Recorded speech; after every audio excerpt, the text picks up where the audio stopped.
नोंथांमोनखौ आंनि digi creation Bodoland YouTube चेनेलाव बरायबाय। लोगोसे आङो दिनै नोंथांमोननि सिगाङाव माने फोरमायनो सानदों जे माने नोंथांमोना माखासे कमेन्टनि रिप्लाइखौ मोनजानो लुबैगासिनो दङ। आङो सिगाङाव खनसे होखांबायमोन, नाथाय आङो माने समनि आंखालाव माने आङो नोंथांमोननो रिप्लाइखौ होनो हायाखैमोन।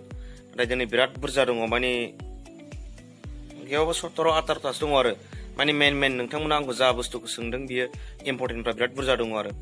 नाथाय अब्लाबो आं माखासे सोंनायफोरखौ जेनेबा एसे जानला मोनलाखाय आं बिसोरखौ पिकआप खालामासै। नोंथांमोना दुखु मोननो नाङा। आरो आं फार्स्टआवनो माखासे सोंनायफोरखौ नोंथांमोननो खोन्थाखाबाय, जेनेबा सिगाङाव माबायदि आङो नोंथांमोननि सोंनायनि फिननायखौ होदोंमोन। नोंथांमोना नायफिनबा नुगोन। फार्स्टनि कमेन्ट लास्ट उइक कमेन्ट बक्सआव नायोबा नोंथांमोना नुगोन आरो आङो माबा टाइटेलखौ लिरदों लास्ट उइक कमेन्ट बक्स 1 बिदि लिरदों नोंथांमोन।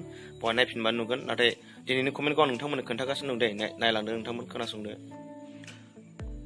देरहासार बसुमतारिया सोंदों बिथाङा, आदा नोंथाङा इउटुब चेनेलाव फैसा खामायबाय नामा आरो नोंथाङा मालानिफ्राय इउटुब चेनेल खुलियानो?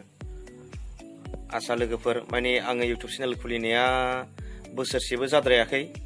जेब्ला आङो मास्टार डिग्री कमप्लिट जाना फैदों चेन्नाइ पन्डिचेरि आरो इउनियन टेरिटरि पन्डिचेरि इउनिभार्सिटिनिफ्राय, बेनिफ्राय फैनायनि उनावसो आङो इउटुब चेनेलखौ खुलिदों। आं होजों चेन्नाइआव थानाय समावनो जुदि आं खुलियोमोनबा आं जोबोर साबसिन मोजां जागौमोन। माखासे गोबां साउथनि जेनेबा जायगाफोरखौ आङो भिडिअ खालामनो हागौमोन। आं बै समाव बावबाय माने रोङासै आरो ना, आङो बेफोरजों इन्ट्रेस्ट गैयामोन। आङो फरायनायाव गोसो दंमोन नालाय एसे। ओमफ्राय दायो आं न'आव फैनानैसो आं सोलोंदों। आरो आंनि इउटुब चेनेला फार्स्ट पेमेन्टखौ मोनबाय आं थांनायनि 26 तारिखआव मोनदों आङो। 10,700 मोनदों आङो। माने बेखौ खोन्थाजायामोन, अब्लाबो खोन्थाबाय नोंथांमोन। मोनखांबाय खनसे, एबार नेक्स्टआव नै फैगोन। आं मोनब्ला नोंथांमोननो खोन्थागोन। नोंथांनि सोंनायनि फिनखौ आं बेवहायनो फोजोबबाय। दाना नेक्स्टआव फैदो। आरो लोगोफोरनि आं नैथि सोंथिखौ आं फरायनो। बिदुं बर'नो बिथाङा सोंदों, आदाना गार्लफ्रेन्ड दंना गैया आरो आदाया दा मा खालामो? सोंनाया डेन्जारथार बिथांनिया। माने आंनाथ' गार्लफ्रेन्ड गैया नोंथांमोन। लोगोसे ओमफ्राय मा होनदों, दा मा खालामो होनदों। दा मा खालामो माने आङो नोंथांमोननो दहाय आं एसे खोन्थाखाबाय। दा आङो बिएडसो खालामगासिनो दङ, एबार सेकेन्ड इयार बिएड। दा टेटनि थाखाय एसे प्रिपेरेसन खालामगासिनो दं नोंथां। बिदुं बर'। दायो नेक्स्ट कमेन्टआव नायदो। दानिया नोंथांमोन आं थामथि कमेन्टखौ फरायनि।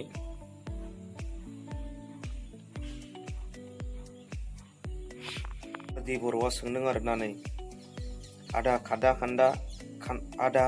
खान्दा सिख्लाफोर ड्रेस गाननायनि सायाव भिडिअ बानायनानै सोंखारिनाय भिडिअ खालाम। बा सोंनाया डेन्जार बेनिया। आङो एक्सुवेलि बेबायदि भिडिअखौ बानायनो बायो। मानो होनना बुङोबा आंनाव दा 22K साबसक्राइबार दङ नालाय, बेनि गेजेराव सिख्लाफोरबो थानो हागौ 7,000सोआ। बेखायनो जुदि आं बिथांमोनखौ सोंखारियोबा आंनि चेनेलखौ बिसोर साबसक्राइबबो खालामनो हागौ, आनसाबसक्राइबबो खालामनो हागौ आरो। स' बेबायदि भिडिअ खालामोब्ला जेनेबा बिसोरो माखासे रागाबो जोङो। सिख्लाफ्रा जुदि दख'ना गान लंपेन्ट गाननो नाङा होननानै बेबायदि बुङोबा ओरैबादि थिखिना दावखोखायो बिसोरो। डाइरेक्ट जेनेबा आंनि मोखांखौनो नायनो बागोन आरो बिसोरो, आंनि इउटुब चेनेलखौनो नायनो बागोन आरो बिसोरो। ओरैबायदि रागा जोंगोन। स' बेखायनो आङो बेनि भिडिअखौ बानायाखै। आं बानायनो सानदोंब्लाबो अब्लाबो आं फंनैसो बुंगोन आरो बिनि सायाव, बिथांनि सोंनायनि सायाव। माने आजिखालि गाननाय जोमनाया बयनिबो मोनसे फेसन बायदि जालांजोब्बाय आरो ना। एक्सुवेलि बे गाननाय जोमनायनि सायाव इसेबां मेटार खालामनो नांला आरो ना बे गोदान जुगाव। नाथाय बिदि होननानै सिख्लाफ्रा गावनि हारिनि जेनेबा दख'नाखौ बावलांनांगौ बे नङा। आरो बिसोर बावलांखायाखैबो। माने सोरबा साफा सानैयाल' अबेबा गोजानाव थानायफ्रा बांद्राय दुगि देखायद्रायो आरो। स' माने सम लायै सम जेनेबा दख'नाखौबो गाननांगौ आरो सम लायै सम लंपेन्टबो गाननांगौ।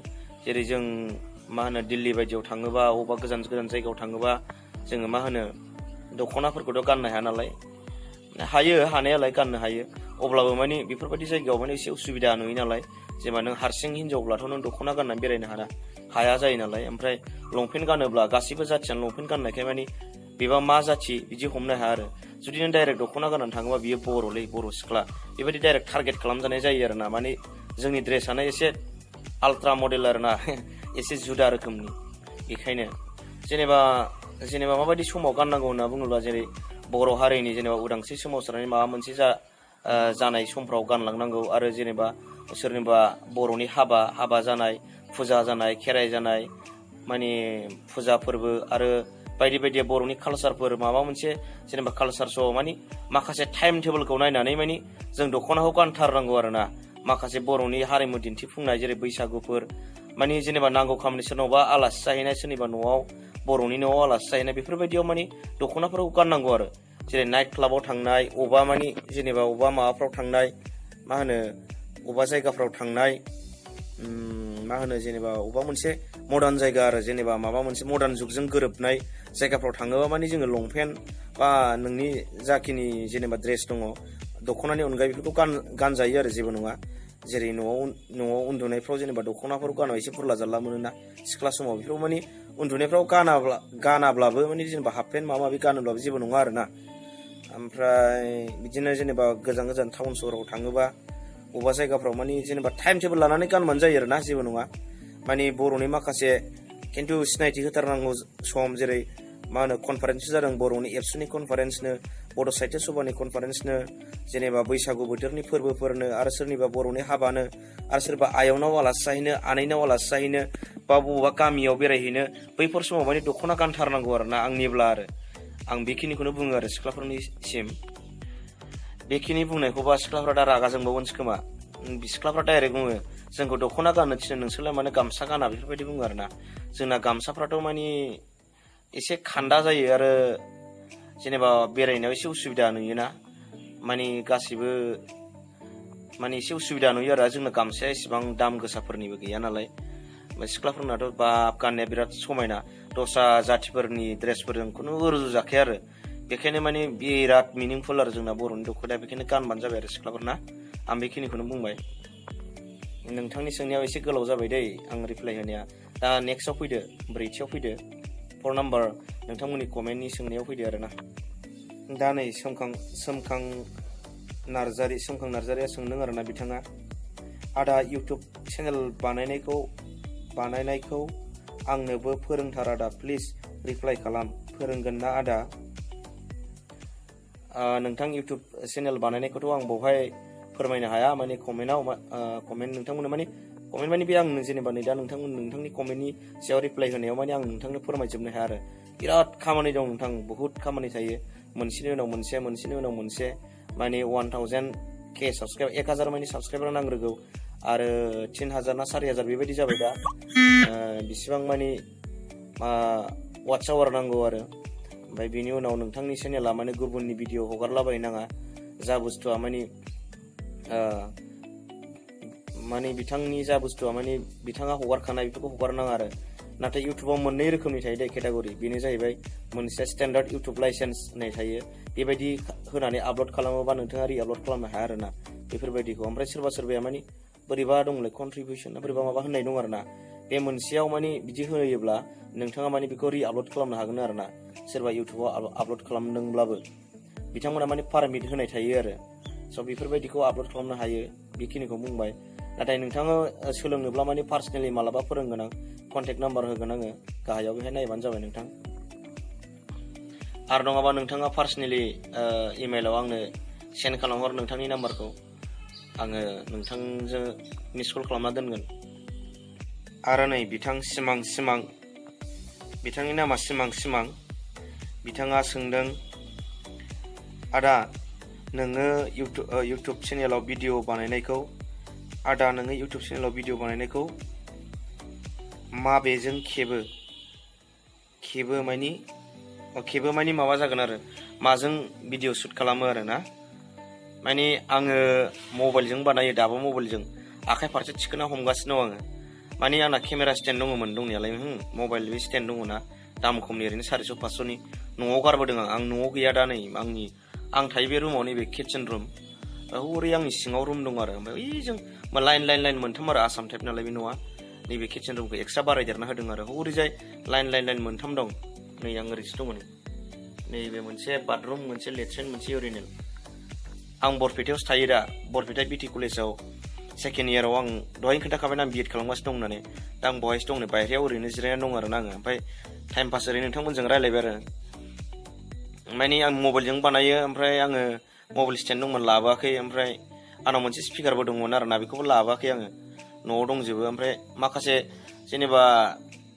न'आव दंलाबायो आरोना जन्थ्रफ्रा नोंथांमोना बायनोबा जेनेबा आं मा नांगौ इउटुब जेनेबा बा सासे इउटुबारनो मा नांगौ आं गाहायाव मा होनो डिसक्रिपसनाव होजोबगोन नोंथांमोन बेखौ चेक खालामनानै नायबानो जाबाय बिराद मोजां प्रडाक्ट आरोना बियो नोंथांमोना बेखौ बायना लाबानो जाबाय आरो आं मबाइलजों बानायो खिन्थु मबाइला बियो Redmi Note 5 Pro आं बेजों बानायो आरो मा होनबावनो नोंथांमोन र' आं नेक्स्ट कमेन्ट आं सासेल' फरायसे बाबाय आं माने नेक्स्टआव होगोन आं नोंथांमोननो माखासेखौ दे आंनि कमेन्टखौ हरासै होननानै दुखु दामोन नेक्स्टआव होगोन आङो दायो आङो नै बायहेरायाव बाजार खालामो एसे मालाय जायगा ना बे दारि गोलावफोर गोजा दङ एसे गिलायलाङो आं नै दायो आरदि बिथाङा सोंदों आरोना नोंथां मा होनो नोंथां बेराय ब्लग भिडिअ खालाम नोंथां जायगाफोरखौ एसे एक्सप्लर खालामनानै भिडिअ बानायनानै हगार हाब आंथ' बेबायदि खालामनो समानो मोना नोंथांमोन सम मोनबा आङो जेनेबा बिएड जोबनाय लोगो लोगो आङो माने फुरा आङो एसे बिदिनो बेरायलाबायगोन आरोना मानो होनना बुङोबा आं होजोंबो थांफिनखानांगौ आं जेराव मास्टार डिग्री कमप्लिट खालामनानै बेवहाय आङो सार्टिफिकेट लायनो थांफिननांगौ फाइनाल सार्टिफिकेट बे समाव आं माखासे जायगाखौ खालामबोगोन लोगोसे आंनि लोगोफोरनाव हाबबोगोन आरो बिसोरनाव आलासि जाबोगोन आं बे समाव आं बानायगोन आरोना माखासे आरो बिनि उनाव आङो सोलाबगोन ना सोलाबाथाय बेबायदि भिडिअ खालामनो जायखिजाया आङो सम मोनोबानो बानायगोन आरोखि जायखिजाया आंनि भिडिअ गासिबो मिक्सार जाजोबो दायो आङो सासे जोंनि बर'नि माबा दङ मा होनो बिथाङा डाइरेक्टरबो करिय'ग्राफारबो माबायावबो दं बिथाङा गोसोनि करिय'ग्राफार जादों दा 2019आव गोसो मोनसे बड' मुभि ओंखारदोंना बिनिबो करिय'ग्राफार बिथाङा बिटेन कार्जि होननाय बिथाङा बै समावबो एलबाम बानायदों बड' एलबाम एसे गोबाव जाबाय आरो दा बिथाङा बे गावनि केसेटखौ माने इउटुबावबो हगाराखै आरो नुवाखैबो आं दा बेखौ दा रबिबारावनो आं बेखौ पाब्लिश खालामगोन आरो आंनि इउटुब चेनेलाव नोंथांमोना नायबानो जाबाय बिथाङा माने आंखौ लोगो लाफादों नालाय दा बेखिनि आरो आंनि माने इउटुब चेनेलाव मिक्सार जागोन आरोना नोंथांमोन जेखौनो माने आं मोनो बेखौनो आपल'ड खालामगोन आरो जाहाथे माने अलराउन्डार आरो आंनि इउटुब चेनेला डिजे क्रिएसन बड'लेण्ड माने आंनि डिजे माने दावहारु गयारि ओमफ्राय क्रिएसन बड'लेण्ड आरोना बे आंनि चेनेल बेखिनिया नोंथांमोन आङो माखासे कमेन्टखौ उनाव लाबावसिगोन बेखिनिखौ दोनथ'बाय आं बाजाराव थांसै एसे मोनाबायबो मालाय जायगाना एसे गिलायलाङो आं बरपेटा टाउनावसो बरपेटा रडआव नङा हावलियाव नङा आरो फुरा गोजान जायो बे ओरै माबाजों मा होनो खोलाहाथार खुनु बर' मानसि गैया नालाय बेवहाय ओंखायनोथ' आं एसे थाब बाजार खालामो आरोना गिनानै आरो दाथ' साखुन्द्रा बोथोर मा बोथोर बिराद दावरावथार जोंनि बड'लेण्डआव बेखौनो दिनै बेखिनिखौनो दोनथ'बाय दे नोंथांमोन बाय बाय नोंथांमोना मोजां मोनोबा एसे लाइक खालामना होबानो जाबाय गोसोआ एसे गोजोन मोनो खोमा